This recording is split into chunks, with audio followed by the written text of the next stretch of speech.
Welcome to the Friends with Money podcast, brought to you by Money Magazine, creating financial freedom for Australians since 1999. Hello, and welcome to another episode of the Friends with Money podcast. My name is Michelle Baltazar. I'm the editor-in-chief here at Money Magazine. Thank you for joining us today.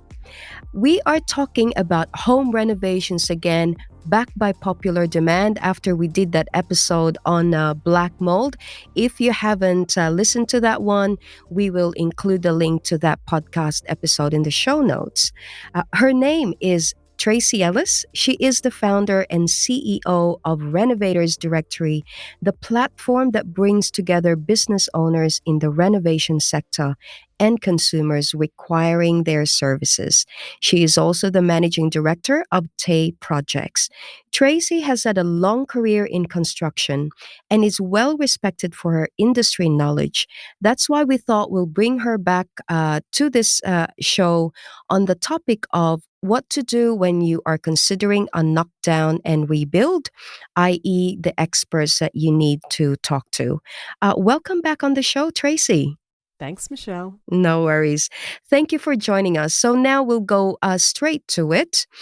Let's imagine one of our money readers lives in New South Wales, and the house, if it were a car, was just a write-off. Can't do anything, and now we have to do a knockdown and rebuild. And they might ask, Tracie, who are the experts that we need to talk to once again build our home from scratch? A big project. So it's essential to absolutely have the right experts on board. So starting with your selecting an architect who's going to come up with your plans for you. And it may be an architect, it may be a building designer, or you may even want to use a draftsman. And they all have different pros and cons, I suppose, and different price points for their services. Architects, if you're going with an architect, you need to do a little research on the style that they generally present to their clientele, and whether that is in keeping with what you are wanting to produce yourself. Building designers are a bit of experts at everything. They can design pretty much anything that you want. You need to be quite involved in the process and give clear direction as to the home that you're wanting to rebuild. And draftsmen are your cost-effective approach to coming up with your plans, I suppose, without all the bells and whistles that come with your architect or your building designer. So by engaging an architect or building designer, you also get the benefit of most of them will have a project management fee, and so they will be involved in your project and will work with your builder and will problem solve as construction commences and throughout your build. There will be issues that will arise that will need to be solved, and that doesn't mean that you're not involved in the process, because you certainly are. However, having an expert with industry experience who deal with this stuff on a daily basis and with the click of their fingers can say, yes, right, okay, let's turn this here, let's do this with this angle, and that will solve our problem over here. And you can stand there in awe and go, well, that was great. However, if you don't have them involved in the process, you need to try and sort that out with your builder. And that can take a little bit longer. The builder is there to build the plans that you give them. So if something comes up and you're asking them to solve the problem, that is not generally their problem. Now, some builders do come with drafting services. They do have a lot of stuff in-house, some people, but not all. So where one builder can solve it because they may have an in-house architect or an agreement with their architect or draftsman that they work with, or you may be building one of their typical styles of home. So it's one of the generics. It's certainly something to think about, though. I can already imagine the conversation between a builder and a non-builder or just an ordinary person going, that board, you have the architect knows the language. And I think in part, you're paying for that so that you are articulating what it is that you want, but also what went wrong, for example. So number one is the architect. Number two is the builder. Now, it's 2022. There are builders that are going bust, for example, Tracie, or construction companies are going bust. Any tips for our listeners on this? It is a scary one, and I do feel for both homeowners building and for builders, to be honest, because it's murky waters for both, I suppose. Builders can't control what is happening in the marketplace with product. That is outside of their control, and the flow-on effect as it goes back to the homeowner. But thoroughly researching your builder is something you need to do up front. Be guided by your architect. Say, okay, who is this person? How long have they been around for? How many homes have they built? Ask them the question. So if we see a huge spike in XYZ building products, what happens? What's the flow-on effect? So talk it through at the start so that you know what's going to happen. Don't just cross your fingers and hope that product isn't going to go up, because it will. We've all been told that. It's been all through the news. Talk through with the builder and the architect together, if you can, what happens if the worst situation happens. What if you go bust? What happens? Yes. What do I get back? Am I left with, how much do I lose? I'm left with the shell. How do I, if I'm not even at lock-up stage, how do I bring in another builder if that happens to you? Talk it through with them and see what they say to you, because you'll find after you talk those tricky situations through, and depending on how they answer, will give you some sort of security. Yes. Or it'll raise some red flags. Yes. Now, as part of the money team, I'm quite comfortable looking at cash flow and P&L. And in my head, I just want to talk to the builder and say, just show me your P&L. Let me look at your expenses this month and see if you've got enough cash to build my house. Now, in reality, you can't ask someone to show them your P&L. No. So in the absence of that, Tracie, it is quite scary. You see it in the news, houses that are half done and nothing to do after that. But surely there must be a way that a builder can give you assurances that they're not going to go bust in 3 months. Look, I haven't heard of any particular clauses that are being introduced into the contracts, because that just, I suppose, increases the risk for the builders. Yes. Whether that may be something that is going to eventuate in the future, that is going to be necessary, that we see in our contracts, because we can't have the building industry collapse. It's one of the biggest sectors in the country. Yes, biggest employer in the country for sure. Absolutely. And I think that will progress, and we will see that evolve, because we are in for, as we know, we've been told, it's not easy times at the moment. And there needs to be some sort of solution here. I don't have the answer to that, but I do believe starting with someone who is reputable to begin with, or let's look at the flip side of that, starting with someone who you think is a bargain, who's quoted your house. Yes. And you think, I'm winning here. Yes. I'm winning. This is great. 30%, he's cheaper. So much cheaper than everyone else. However, he won't give me any referrals that I can talk to. I haven't seen any of his other houses, but I know this guy's going to save us a lot. Well, newsflash, you are going to drown. Yes. It's not going to work. And I know I had one of my commercial clients told me a story, called me, again, not a great story, something they did themselves, an extension on their home. We do work at their without their council hotel. permit. And and they said, oh, Tracie, can I just need to call you to vent. And I said, yeah, sure, what's wrong? And look, we've put this on and we got this guy and we've did this and we're halfway through. He's got $45,000 of ours and we can't get him. We can't get him back. And I said, okay. I said, why didn't you call me to begin with? So I could have helped you a little bit, not with the build, but with walking you through the steps. Yes. And he's not a fool, this man. He's very knowledgeable. And I said, did you know? I said, how much cheaper was he than the other two quotes? And he said, a lot. He said, I had a feeling. And I said, that feeling that you talk about, go with your gut. That feeling doesn't generally flip around. There's not many stories where it flips around and you hear when you're at social functions, yes, I got this guy on board. You wouldn't believe how much money I saved. Michelle, have you heard any stories like that? I certainly don't. I never hear stories like that. Yes. Sadly, I wish I did. That would be lovely if I did, but it's not real. It's If someone gives me a discounted quote, I run in the opposite direction because I know that that person is probably not going to deliver. no, Because you no. can sense, and definitely so, go with your gut feeling and always go with what sounds like a reasonable quote. And really research. Ask if someone does a really good job and they have a reputation in the industry. They've built a lot of quality homes. They're very happy to hand over referrals, and they'll say, "Yeah, sure, call these people, these people, these people. I did them in the last year, 2 years, 3 years, whatever." Yes. And not just 3. Ask for 5, and ask, do you mind if I call them and have a chat with them? And they should be happy. Yes. To give over that information. I know I'm always happy to give over any of my client, with my client's permission, of course, Yes. to say, yeah, sure, if they're happy to receive a call from you, I'm happy for you to talk to them about us and how we perform and how we problem solve, because not everything goes well. It just doesn't. Stuff goes wrong. Sadly, it never is smooth sailing. I like that. Get at least 5 referrals. And if they're good, they'd be happy to do so.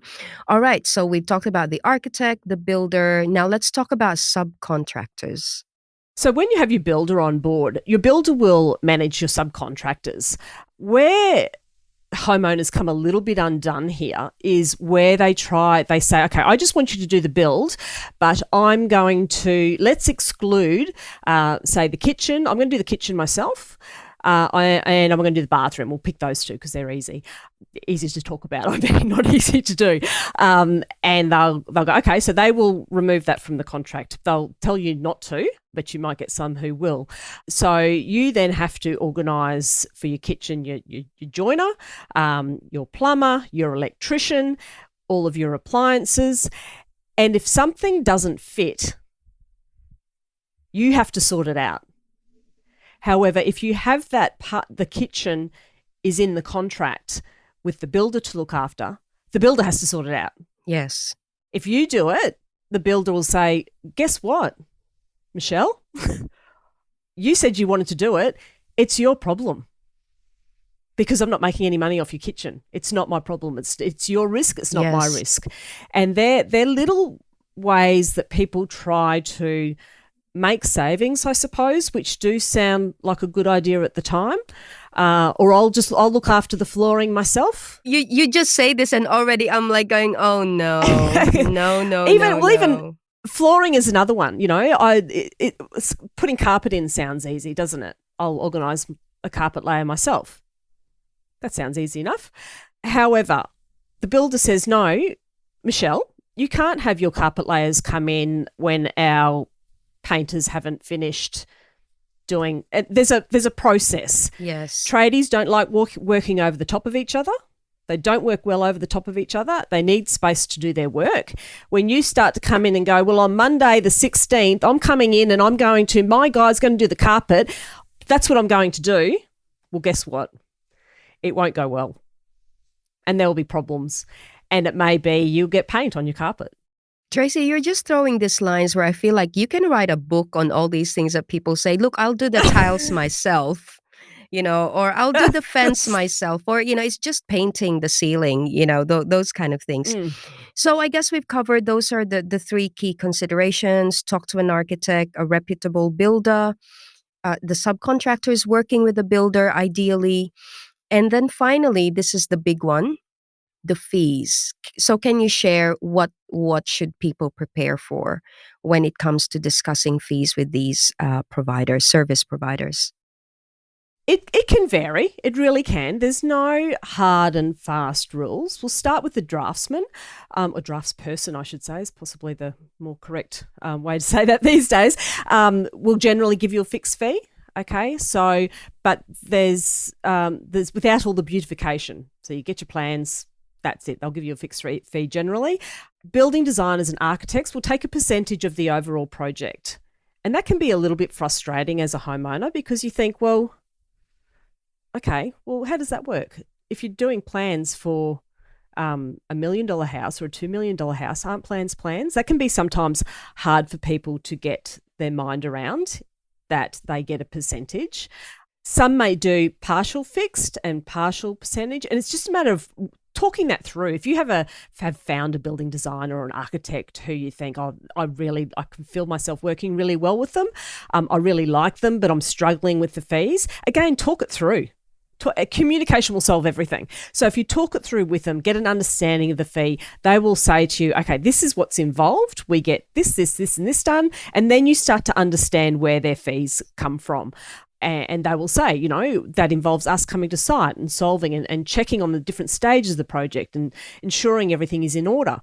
And then you will understand, and then you can make a decision based on all guarded with that information. But not every architect and every building designer and every draftsperson work exactly the same.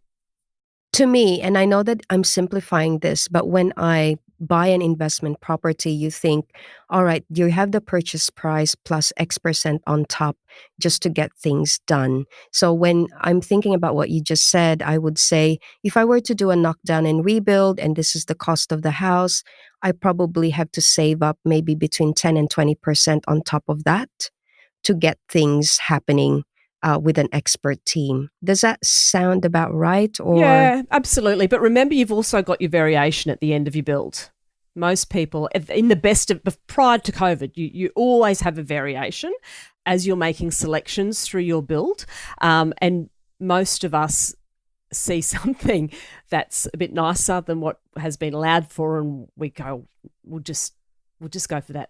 We won't do it again. We'll just take that next step up in the tapware, for example, or in the timber flooring, we might go for, instead of the base that they've allowed for, that beautiful spotted gum, I really want that timber flooring through my home. So where we used to have our, had a bit of an idea on our variation bill at the end of a build, with the product price increases and all where we are with the world at the moment, it's so much more. And if you can, prior to your build, and this is a way that homeowners can get really involved in their build without rolling up their sleeves and doing the doing, I suppose, like a lot of people like to do, is create a scrapbook folder and start to make those selections prior to if you're looking at building next year or another 12 months, start to make those selections at the start, so you have more of an idea what you are. If you want that spotted gum timber flooring, say that, so the builder can actually price it exactly and meet your product, rather than make an allowance for timber flooring, which is broad. yes, From a base timber product to a premium product, it's broad. And you can work through all those. Do you want stone bench top? Do you want laminate bench tops? What sort of tapware? You can go through and make all those selections, and you can create your scrapbook, get your pictures, provide the links to the builders, and then when they're quoting, they are making you fine-tune your spend, the more information that you can give them. And then you don't have this huge bill at the end, which will blow your mind. I think I'm going to save the best for last. You talked about the building designer, but the merits of having an interior designer, because again, YouTube has exploded with all these DIY interior design tips, for example. And I must admit, I am one of those people who watch those interior design videos. Any thoughts on that? The benefit of an interior designer is they know a lot of the product that's available, and there is so much choice in product, where you might source a product, say you're putting tiles, using a feature tile, and you think, I just love this tile, it's fantastic, it's expensive, but I'm going to do it, I love it, I have to have it. Your interior designer will go, oh, do you know that almost that exact product is available in the brand of whatever, but it's nowhere near as expensive. It's the same look, it's the same feel. The difference is this. Did you have a look at that? And you'll say no. So they know the products. They know the vast array. They can, be devil's advocate for you and say, did you think about this, or what about that? Or if we put that there, but what about that? They will work through, again, the problem solving and achieving the style and the design and all the beautification, I suppose, of your home that you're trying to achieve. And finally, because we are in the business of writing about money, if you get it right, you have a higher chance of having attracting a higher valuation or equity value for your house. Is that correct? Absolutely. That goes without saying. Yes, just, yeah, higher value than your home, higher return when it comes time to sell it. It's certainly much more polished, and it's certainly a worthwhile investment. Fantastic. That's great to hear. Now, we'll have to call it a day there. But again, thank you so much for coming on and sharing all of your insights, Tracie. It's been fantastic talking to you about, all these things about building your dream home. Thanks, Michelle. Thanks again for having me. Now, before we go, don't forget that if you enjoyed listening to the Friends with Money podcast, we'd love for you to recommend it to your own friends and family, or you can help us out by leaving a review on iTunes or the Apple Podcast app. You can also send in any questions, comments, or even topics you'd love for us to cover to our dedicated email, which is podcast@moneymag.com.au. And finally, make sure you head over to moneymag.com.au for all the latest financial news and stories. That's it for this episode. I'm Michelle Baltazar. Bye for now. Thanks for listening to the Friends with Money podcast. For credible, independent, and easy to understand financial commentary, visit moneymag.com.au. Please remember that the views and opinions expressed in this podcast are general in nature, and further independent advice and research based on your personal circumstances should be sought before making an investment decision.